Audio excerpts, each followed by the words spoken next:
नमस्कार। इतिहासमा केही यस्ता कथाहरू छन् जसले हाम्रो मनमा सधैँ कौतूहलता जगाइरहन्छन्। आज हामी त्यस्तै एउटा महागाथा जलप्रलयको कथालाई अझ नजिकबाट हेर्दैछौँ।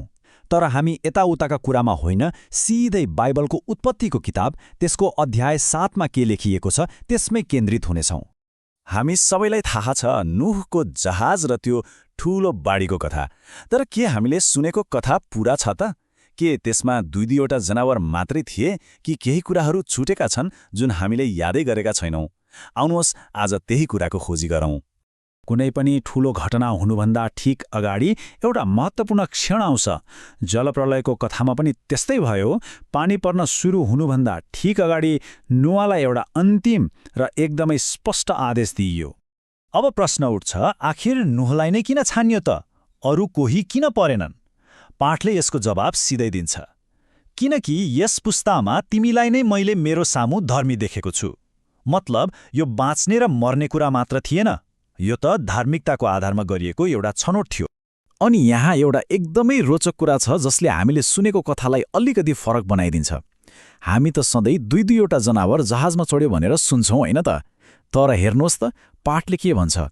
शुद्ध जनावर र चराहरू चाहिँ 7-7 जोडी अनि अशुद्ध जनावर चाहिँ 1-1 जोडी मात्र। अब यस्तो फरक किन गरियो होला? सायद पछि बलि चढाउन वा अरू कामको लागि चाहिने भएर होला। अब सोच्नुहोस् त, सबै तयारी पूरा गरेर जहाजभित्र जानको लागि नूह र उनको परिवारलाई जम्मा 7 दिनको समय दिएको थियो। 7 दिन। बाहिरको दुनियाँ त सामान्य रूपमै चलिरहेको थियो, तर उनीहरूलाई थाहा थियो 7 दिनपछि सब थोक सकिँदैछ। त्यो 1 हप्ताको पर्खाइ कस्तो भयो होला है? ल, अब कथाको त्यो भागमा जाउँ जहाँ पृथ्वीको पुरै भविष्य एउटा काठको जहाजमा भेला हुँदै थियो। त्यो 1 हप्ता तयारीको मात्रै थिएन, त्यो त विश्वास र धैर्यको सबैभन्दा ठूलो परीक्षा थियो। यो पाठमा एउटा सानो तर एकदमै ठोस जानकारी पनि दिएको छ। जब त्यो बाढी आयो, नूहको उमेर ठ्याक्कै 600 वर्ष थियो। यो सानो विवरणले के गर्छ भने कथालाई कुनै दन्ते कथा जस्तो होइन कि एउटा निश्चित समयमा भएको घटना हो भनेर देखाउँछ। सोच्नुहोस् त, त्यो 1 हप्ताको समय। पहिलो दिन अन्तिम आदेश आयो। त्यसपछि परिवार र सबै जानवरहरू जहाजभित्र पसे अनि 7औं दिनमा ढोका बाहिरबाट बन्द गरियो। त्यो क्षण जब ढोका बन्द भयो, बाहिरी संसारसँगको सबै सम्पर्क टुट्यो। अब उनीहरू एक्लै थिए। अनि जस्तो आज्ञा थियो ठ्याक्कै त्यस्तै भयो। नूह, उनको परिवार अनि सबै जानवरहरू भाले र पोथीको जोडी बनाएर जहाजभित्र गए। यो हेर्दा आज्ञा पालनको एउटा बलियो उदाहरण देखिन्छ, होइन त? 7 दिनको त्यो लामो पर्खाइ अब सकियो अनि कथाले यस्तो मोड लियो जसले पृथ्वीको नक्सा नै सधैँको लागि बदलिदियो। फेरि हेर्नुहोस्, पाठले कति ठ्याक्क मिति दिएको छ। नूहको जीवनको 600औं वर्ष, दोस्रो महिना अनि 17औं दिन। यसले फेरि त्यही कुरालाई जोड दिन्छ। यो एक समयको कुरा हो भने जस्तो कथा होइन, यो त एउटा निश्चित दिनमा सुरु भएको घटना हो।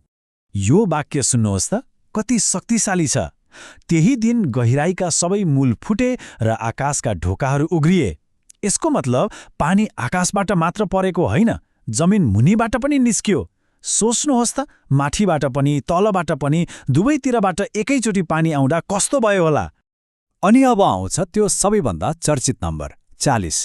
40 दिन र 40 रात नरोकिकन पानी पर्यो। यो सङ्ख्याले नै त्यो लगातार र भयानक विनाश कस्तो थियो भनेर देखाउँछ। अब कथाको सबैभन्दा डरलाग्दो भागमा आइपुग्यौँ, जहाँ पानीले कसरी सबै कुरा निल्यो भन्ने कुरा छ। त्यो विनाश कति ठूलो थियो, अब हेरौँ। यहाँ हेर्नुहोस्, बाढी कसरी बढ्दै गयो। पहिलो 40 दिनसम्म पानी परेर जमिन डुब्यो। त्यसपछि पानीको सतह बढेर जहाज माथि उठ्यो। तर पानी रोकिएन, यति बढ्यो कि पृथ्वीका सबैभन्दा अग्ला पहाडहरू पनि पानीले छोपिए, पुरै डुबे। यो वाक्यले त्यो विनाश कति भयानक थियो भन्ने कुरा प्रष्ट पार्छ। कुनै पनि अपवाद थिएन। जमिनमा हिँड्ने, सास फेर्ने हरेक जीव, चाहे त्यो चरा होस्, जनावर होस् वा मान्छे, सबै मरे। यो एउटा एकदमै कठोर र अन्तिम सत्य हो। अनि अन्तिम नतिजा यही थियो। पृथ्वीको सतहबाट हरेक जीवित प्राणी सखाप भयो। बाँकी रहे त केवल नूह र उनीसँग जहाजमा भएकाहरू। एउटा विशाल सुनसान पानीको संसारमा एक्लै। यहाँ एउटा कुरा याद गर्नुपर्छ है, पानी परेको त 40 दिन मात्रै हो, तर त्यो पानीले पृथ्वीलाई छोपेर राखेको चाहिँ पुरै 150 दिनसम्म। यो भनेको लगभग 5 महिना भयो। सोच्नुस् त 5 महिनासम्म पृथ्वीमा त्यो जहाज बाहेक अरू केही थिएन। र हो, उत्पत्तिको अध्याय 7 यही अन्त्य हुन्छ।